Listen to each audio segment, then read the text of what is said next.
All right, looks like we've got everybody in, and we're going to go ahead and get started here. I would like to direct everybody's attention to the top of your screen where you will find the controls to start the Q&A session. Please go ahead and open that now, and feel free to post your questions here at any time during today's webinar. After the webinar is complete, I will be summarizing all of those questions and send them out to all participants. Give everybody a minute to go ahead and get that started.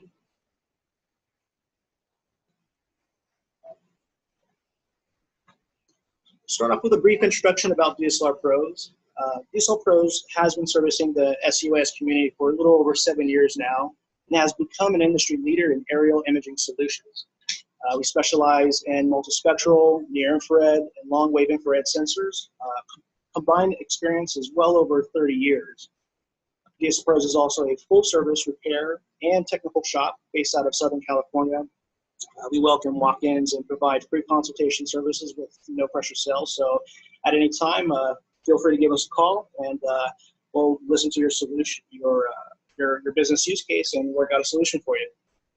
My name is Robert Scott, and I run the product development department here at DSLRPros. I've been working with all things remote controlled or transmitted over radio frequencies for close to 15 years now, from cars, planes, and now multi-rotors, fixed wing. I've seen just about everything there is to be seen out there. So we definitely have a wealth of knowledge here at DSLRPros, and if there's a solution out there, we have it for you.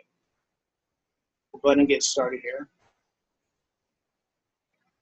Today's agenda, we will be covering the basics of NDVI, how near-infrared is used within NDVI analysis, the differences in using drone technology versus the traditional methods of data acquisition.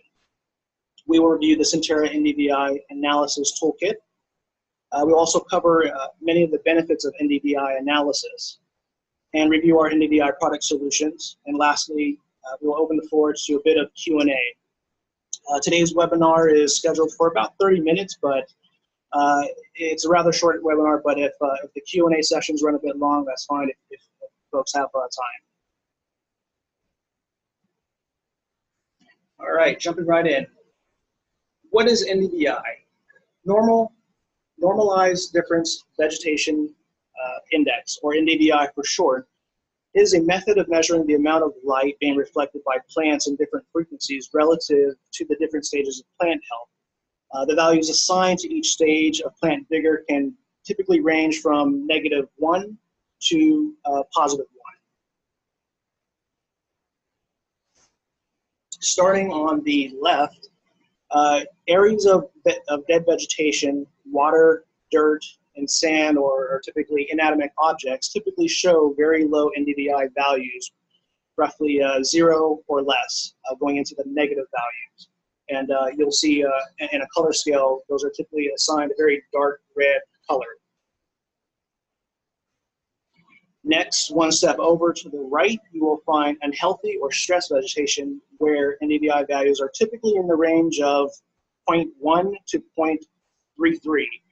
And as you move up that scale, the color values assigned to those tend to be in the start to get into the yellow range.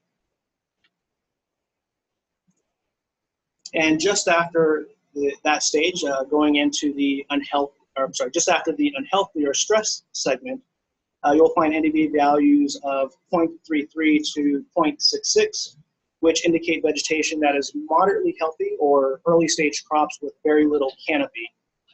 And the color values typically assigned there are starting to get into sort of the light green. And you'll see in some of my later slides how that all relates to viewing your crop. Lastly, NDVI values between 0.6 up to 1 will correlate to densely populated and healthy vegetation with full canopies. And the color values typically assigned in that range are going to be in the sort of the dark green area.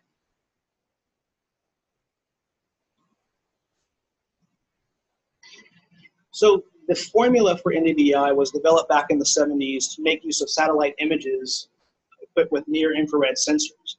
The equation is a self-correcting measurement of the reflectivity ratios or near infrared and visible light, as seen here.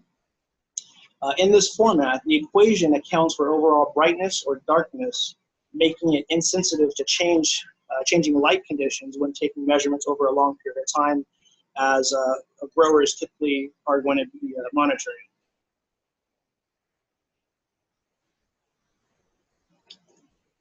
So for those who are not aware of where the near-infrared spectrum sits, we're looking at the electromagnetic spectrum and where visible light frequencies start and end right around 400 and 700 nanometers, you will find near-infrared. Near-infrared wavelengths are slightly longer than that of visible light, and making them invisible to the naked eye.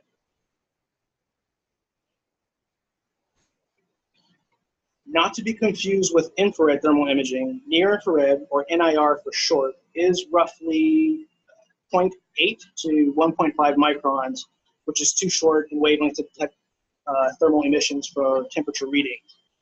Thermal infrared cameras, on the other hand, operate in a spectral range of 7.5 to 13.5 micrometers comparatively. So in summary, NIR is slightly longer than visible light, which means that's why you can't see it, and shorter than IR used to detect temperatures. How near-infrared is applied to NDVI. So the reason why near-infrared is so effective is due to the way that plants reflect and absorb the different bands of sunlight. In the graphic shown here, the chlorophyll in plants absorbs both blue and red visible light, while the cell structure highly reflects near-infrared light. As vegetation becomes stressed or unhealthy, the levels of chlorophyll will decline as the cell structure deteriorates, changing the ratio of absorbed visible light and reflected near-infrared light, respectively.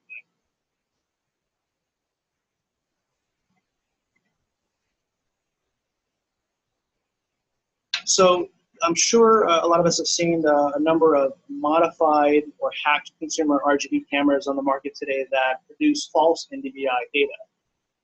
This is because the cameras are originally designed to block near-infrared light for use in capturing visible light photography. They lack the range necessary to capture true NIR wavelengths.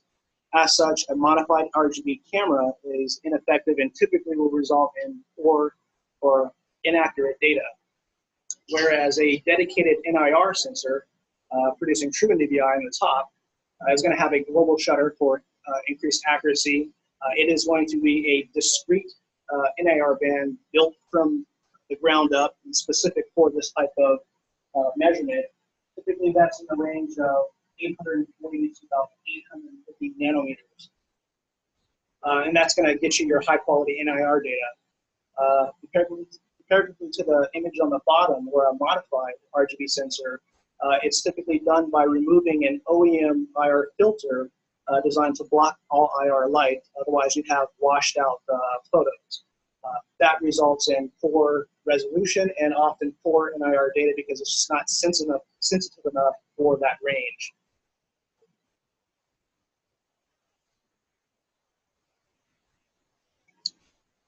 In this comparison, note the areas of water and sand being accurately reported with values of 0 or less in the image above, whereas the image below reports false values for the water hazard or with relatively dark values for the sand traps on the road surrounding the green. This is of a golf course, and obviously, as you saw before, inanimate objects, water, sand, will appear with values of 0 to negative values. And in the color scale are going to be in red in nature. So this is a really great example of a false NDVI algorithm being applied to a modified RGB, giving inaccurate data. In this next scene, in this next slide, you'll notice if the greenskeeper of this course had relied on the inaccurate findings from a modified RGB camera without ground truthing, it is possible that they would have missed an area of concern there at the top. RGB modified cameras simply will not have the data present in the image in order to produce true NDVI mapping. I'm sorry, NDVI imaging. Got a question there. Ray, I think Ray asked a question about whether or not Sentera NDVI kits can be used for golf course irrigation to highlight possible problems with water management. That is a great question. As you'll see in the image here, a true NDVI analysis is most effective tool to monitor vegetation stress due to irrigation and fertilizer deficiencies. Additionally, NDVI can be used to identify pooling water and drownouts. Generally, water measuring an NDVI value, water typically measures around -1, measures around -1. And in order to visualize that, you typically will set your NDVI ranges from -1 on the low end and -0.75 on the high end. This, in addition to setting your bin count, which is your statistics, to 1, this will generally represent estimates of water in your field. Now, this is just an estimate. You'll also need to use sort of your knowledge of the land and where low points of your field lie. Ray has a follow-up question. Can you modify my existing Phantom 4 Pro with the Sentera NDVI kit? Currently, we are, thanks for the question, Ray. Currently, we are only offering full kit bundles. However, we will soon offer upgrades for existing owners of Phantom 4 series platforms. If you send me an email offline, I will definitely go over some of your options on that. So we got one more question from Tom. Can we upgrade my Phantom 3 with Sentera NDVI as well? Yes, the NDVI kit is also supported on the Phantom 3 series drone, but only for the professional and advanced models. It is not compatible with the Phantom 3 standard or 4K models.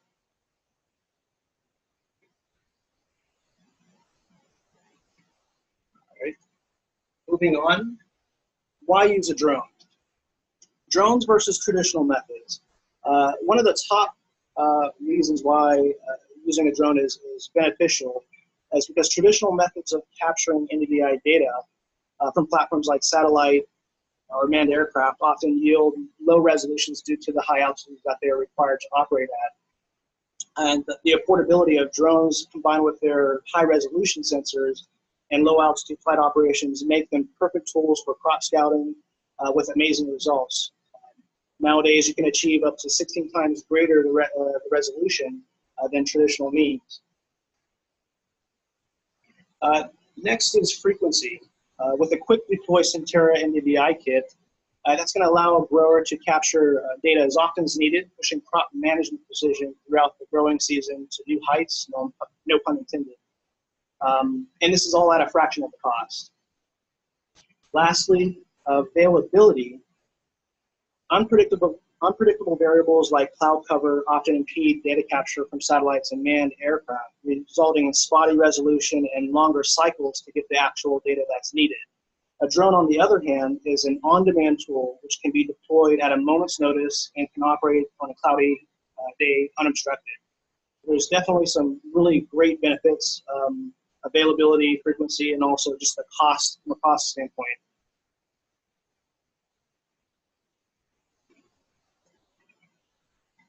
Next, we're going to cover the actual NDVI analysis toolkit that is included with your purchase of a Sentera kit. It's called AGVault.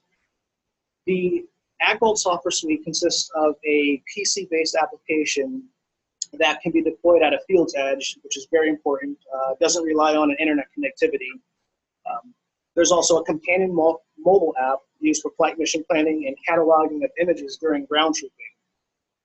Within the NDVI analysis toolkit, you can adjust your min and max NDVI values seen here, which depending on which stage you're looking at, you can adjust those values to either focus on sort of early stage crops, or if you're looking at moisture within your field or irrigation management. You can also set different color mappings to either standard NDVI bands or choose from a few other alternative options that suit your need. They typically allow for different types of contrast depending on what you're looking at. Next, you can also adjust the number of bin statistics in order to increase or decrease the granularity of your chosen color map. This will also enable to a little bit of contrast when you're looking at certain types of areas in your field.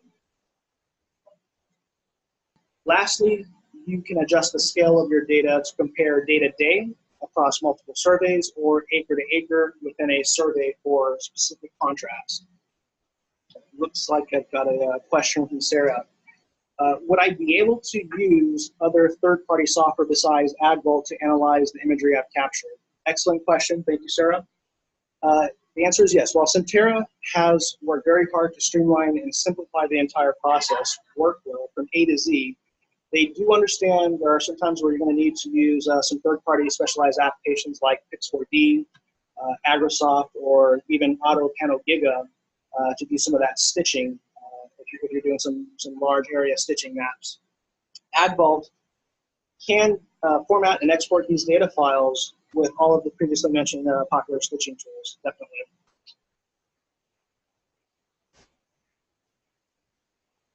Tim, thank you for your question. You have asked, would I be able to export shape files or share my maps with my agronomists?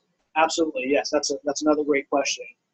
Just as AGVault will format its data files for common third-party stitching programs, you can also export or share your shape files and maps, field maps for that matter, with anyone you wish directly from the application. It's really quite simple. It's just a matter of entering an email address.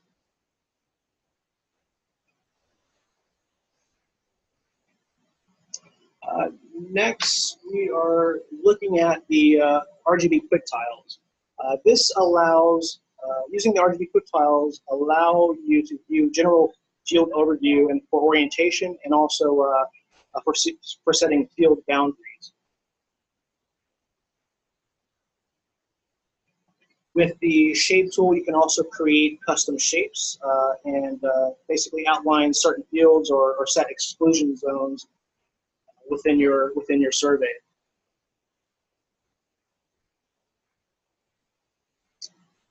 Once you do that, you're also able to, between all your shape files and your field boundaries, you're able to get total acreage in order to generate accurate fertilizer and herbicide prescriptions with your agronomist after you've shared that with them. It's a really nifty and handy tool when surveying for efficiency.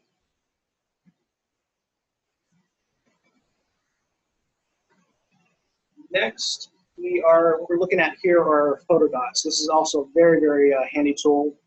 When you have a very large survey, you're obviously going to be dealing with possibly hundreds or even thousands of images.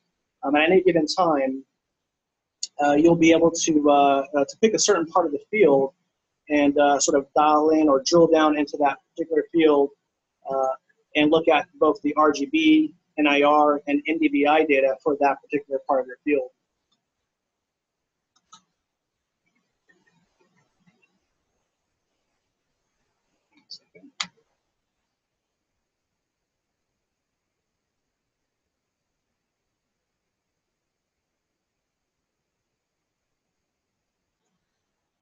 The next images are the two comparisons from those photo dots. You're able to see both RGB on this slide. Basically, two images of V2 corn, RGB being on the left and NIR on the right. Neither of these images obviously provide much insight into what is actually going on at ground level. You might be able to make out some of the green vegetation near the top of the screen, top center of the RGB picture, but pretty much not much else.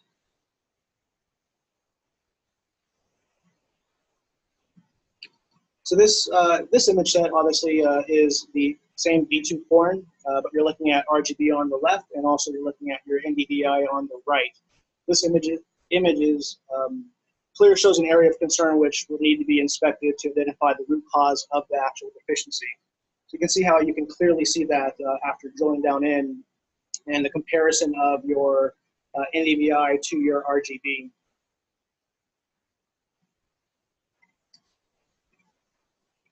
Great question. I've got a question from Stefan about altitude. What altitude would you recommend for the highest quality of data, also minimizing flight time to cover a large area?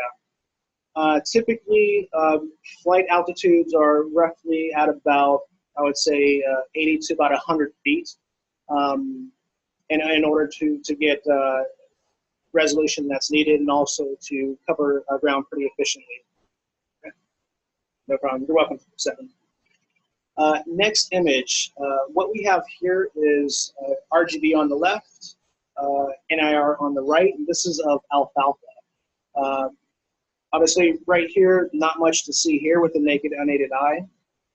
However, if we then switch over to the RGB versus NDVI, you can see here that there's a spot, you can clearly spot growth chins within your field, allowing you to essentially adjust irrigation or fertilizer as needed to maximize crop yields. Got a question from Joe. Can Sentera NDVI kit monitor nitrogen levels? Great question. The Sentera NDVI kit is focused on plant health and stress analysis, where as normalized difference red edge, or NDRE for short, is calibrated on the red edge side, which covers nitrogen levels. If you send me an email offline, I can actually go through some of your options in greater detail. Great question, thank you. This slide, we're going to essentially cover the benefits of NDVI analysis. In summary, NDVI is a valuable time-saving tool which is going to allow the grower to quickly identify areas of stress within your field days before you can actually see with the naked eye, as seen in the previous slides. NDVI is great. It's a great early warning tool. There's no substitute actually getting boots on the ground for a closer look for that ground truthing. That's where you can actually analyze and find out what that root cause of the stress is. The Sentera NDVI scouting kits will direct you exactly where to go first. So instead of walking miles of field, you can actually scout that within minutes and identify a specific area and go there first, saving time and definitely efficiency. Tom, got a question. Can you establish specific coordinates for trouble spots? Absolutely. Each image, RGB, NIR, are tagged, geotagged, and you'll basically be able to look at those specific coordinates, latitude and longitude, within your map. You can add annotations, basically look at that from the processing toolkit. You can then post a comment, and then using the mobile app for ground truthing, you can actually go to that specific location and make further notes, take pictures with the ground app, which would then be synced up with your map. And at that point, you can then share that with your agronomist for writing out that prescription. That's a really great question. Thank you, Tom. Got another question here from Erwin. This is actually a really good question. What is the difference between a multispectral and NIR camera? Complicated question, but very good question. A multispectral imager typically will have 4 or more sensors which capture light in different frequencies. Red, blue, green, in addition to the NIR, versus a single NIR sensor.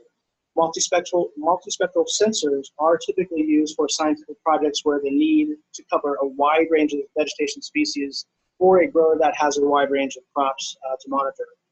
However, keep in mind that the NIR frequency is by far the most extensively used band for compiling most of the vegetation indices in agriculture, due to the high reflectance level from chlorophyll, which can easily be correlated then back to vegetation vigor, as seen in the earlier slides.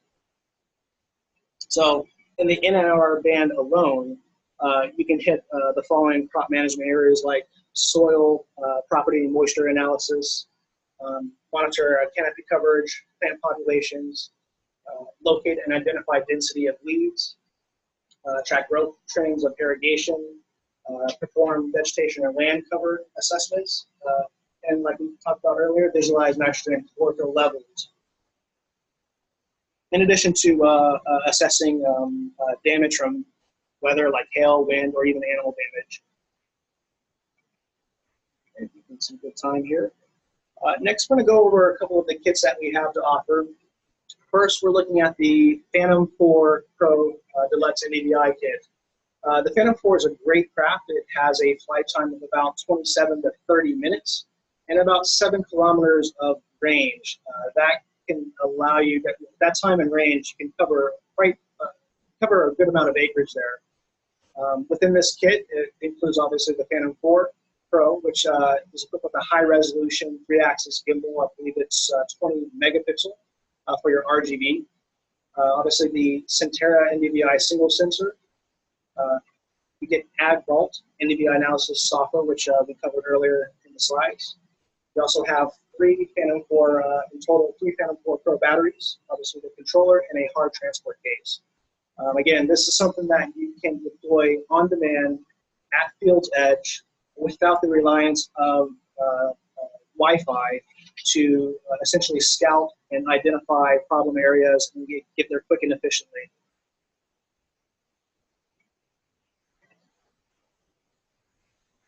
Next, we have the Mavic Pro Deluxe NDVI kit. Again, this is also a very, very capable craft, 23 to 27 minutes, and roughly the same 7-kilometer range. The main difference there is that it's fairly small, which could be a good thing. It's small, compact, and definitely very, very portable. It's in pretty much a small shoulder case, I would say, shoulder bag. It includes a single sensor for the NDVI, also the same AGVault NDVI analysis software, total of 3 batteries, spare props, car charger, and obviously the shoulder bag. Right, that sums it up. I think we'll open the floor to any additional questions that I may not have covered or may not have been answered.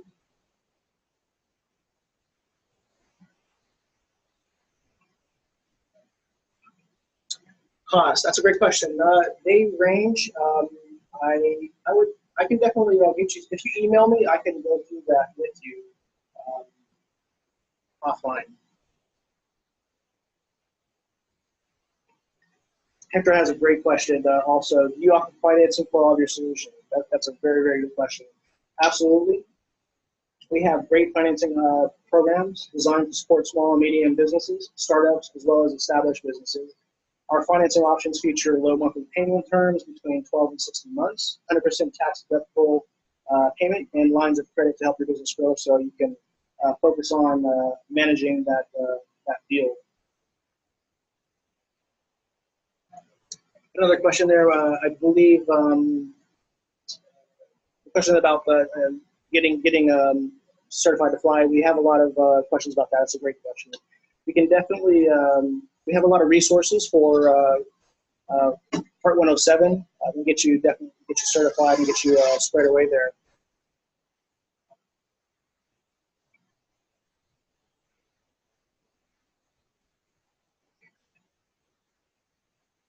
Got another question. In major area of agriculture, any ideas on which companies or folks are going to be looking to buy this type of solution? Honestly, the solution is so easy and affordable that it can be a solution directly to direct farmers, service providers, or even a large co-op.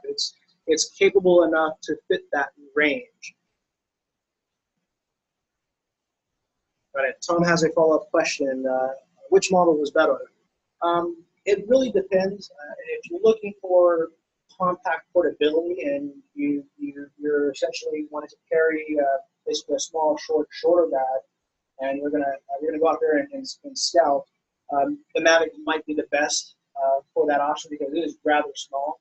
However, if you're okay with carrying just a slightly larger kit, the Phantom 4, obviously is definitely a great platform. I believe you can also install a incident light sensor on that one as well for ultimate increased accuracy. So it really depends on portability versus the type of crop that you're actually looking at. Thank you, Tom. That was a great question. Great question. I got another question from Albert. How does the Sentera sensors compare to the MicaSense Sequoia? That's a great question. That kind of covers the earlier question I addressed with the multispectral versus NAR. Obviously, a multispectral like the Sequoia has I believe four to five sensors. And again, the NAR sensor is where most of the indices are situated, and it's going to give you the most bang for that for your price. I guess a good analogy would be, it really depends on what you're looking to, what your use case is, how many different crops, species that you need to identify. It really depends on your use case. A good example is if you're going to build a pool, do you rent a 10-ton earth mover, or do you rent a bobcat? You can certainly do both, but one is going to be sort of more appropriate for that use case. If you send me an email offline, I'll definitely go over some of your options. Another great question. How long is the lead time from Ed? We stock most of the standard kits. Configuration on those is typically 1 to 5 business days, but again, depending on if you have something very specific, like if you do need multispectral, there are options there, and if you need an incident light sensor, there are options there. So it depends on what your use case requires, but typically they ship between 1 to 5 business days. And to answer Tom's earlier question on pricing, the Mavic kit runs $39.95, and the Phantom 4 kit runs $44.95.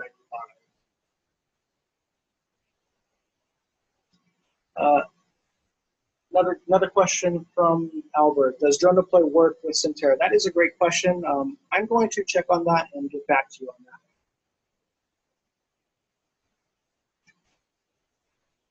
That looks like I had a good confirmation. Yes, the Sentera sensors do work with drone deploy. So if you are running drone deploy, you will be able to process the data within the drone deploy app. Another great question just came in from Trevor. Will this webinar be made available for download or early reference? Absolutely. After this webinar is done, like I said, I'm going to summarize all of the questions, and the webinar will be posted along with the FAQ questions, posted on our blog and YouTube channel. It looks like I believe there are no further questions. Obviously, if you have any other questions, my email was posted in the webinar invite. Definitely feel free to send in questions at any time. We have a great group of folks to answer those questions, and definitely get back to you on that. Thank you all. Like I said, if you have any questions, feel free to give us a call. I don't see any other questions coming in. If they do, we'll answer them offline. Again, please stay tuned. I'll get to the summarized FAQ and the actual video posted in let's say about 24 hours or so. Again, I would like to thank everybody for joining, and as always, review your, obviously, be safe and fly safe. And I've got a little posting here on for the FAA, and also fly responsibly. Know before you fly. Any questions, just definitely give us a call. Thanks, everybody.